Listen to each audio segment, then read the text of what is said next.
روزہ جسم کے لیے کیسا ہے؟ دوسرا مسئلہ، روزہ روح کے لیے کیسا ہے؟ تیسرا مسئلہ، روزہ میرا کیسا ہے؟ پہلا مسئلہ، روزہ جسم کے لیے کیسا ہے؟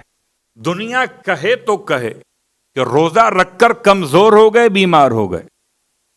جو طبیب نفوس انسانیت ہے، جو حکیم پروردگار عالم کا نبی ہے، اس کے الفاظ ہیں سومو تصحو، روزہ رکھو صحت مند ہو جاؤ.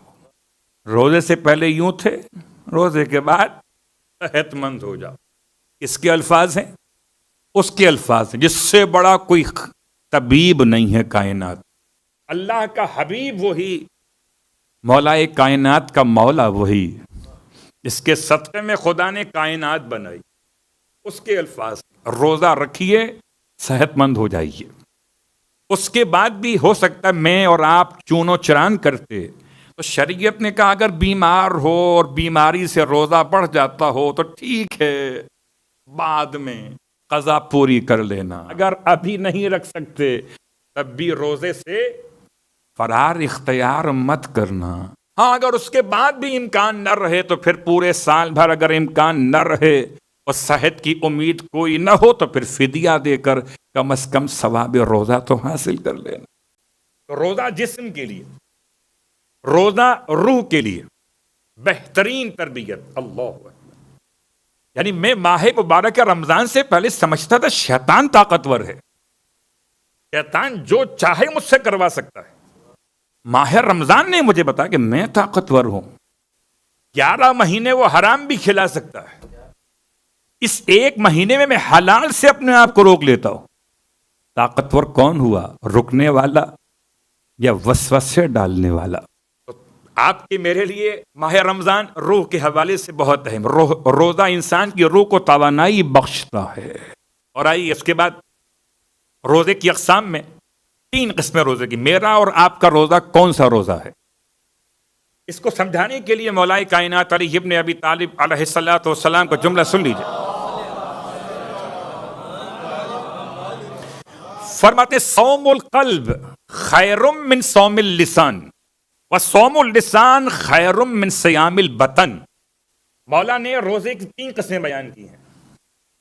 ایک صوم القلب، ایک صوم اللسان، ایک صیام البطن. اور امام نے ابتدا کی افضل سے اور آخر میں انتہا کی سب سے کم ترین پر فرمایا سب سے افضل ہے روزہ، روزہ قلب. اس کے بعد ہے روزہ افضل، روزہ لسان، زبان کا روزہ. اس کے بعد آخر میں ہے اچھا روزہ بطن. روزہ بطن کیا ہے پہلے یہ سمجھ لیجیے. عوام کا روزہ، عوام کا روزہ مبتلات روزہ سے اپنے آپ کو روکنے کا نام، مگر خدا کی خوشنودی کے لیے، تب یہ روزہ روزہ ہے. 9 چیزیں یا 8 چیزیں جیسے جیسے مراجع الزام نے فہرست کو بیان کیا آپ کے علم میں موجود ہے کہ اپنے آپ کو مبتلات روزہ سے روکیے تو آپ کا روزہ بطن ہے، پیٹ کا روزہ ہے. اور پھر اگر اپنے آپ کو روایت امام جعفر صادق علیہ الصلوۃ والسلام فَإِذَا صُمْتَ فَلْيَصُمْ سَمْعَكَ وَبَصَرَكَ وَإِذَا صُمْتَ. اور اگر تو روزے سے ہے، آپ اگر روزے سے ہیں تو آپ کو چاہیے کہ آپ کی بصارت اور آپ کی سماعت بھی روزے سے ہو. آنکھوں کا روزہ بھی ہونا چاہیے اور کانوں کا روزہ بھی ہونا چاہیے اور مولا کے فرمان کے لحاظ سے زبان کا روزہ بھی ہونا چاہیے. اگر شکم کو روکا مبتلات روزہ سے تو عوام کا روزہ ہے. اور اگر تمام تر منہیات سے، خدا کی منع کی ہوئی باتوں سے آنکھوں کو روکا کہ دیکھے نہیں، کانوں کو روکا کہ سنے نہیں، زبان کو روکا کہ بولے نہیں، تو یہ خاص روزہ ہے. اور اگر تیسرا مرحلہ روزہ قلب، جہاں غیر خدا کا کوئی خیال ہی دل میں نہ آنے پائے، وہ روزہ خاص الخاص ہے. آپ سوچ رہے ہوں گے یہ 3 قسمیں میں نے کیوں بیان کی ہیں. قبلہ مجھے اور آپ کو روزہ رکھتے ہوئے کتنے سال ہو گئے؟ آپ بتائیے ہم اور آپ ابھی کون سے روزے پہ کھڑے ہوئے؟ صلوات پڑھے محمد والے محمد. کہاں کھڑے ہوئے ہیں؟ اور اس سے ہی بڑا جہاد سمجھتے ہیں کہ روزہ بطن ہی مکمل کر لے، پیٹ کا روزہ. ہم روزہ لسان کی طرف جا ہی نہیں پا رہے.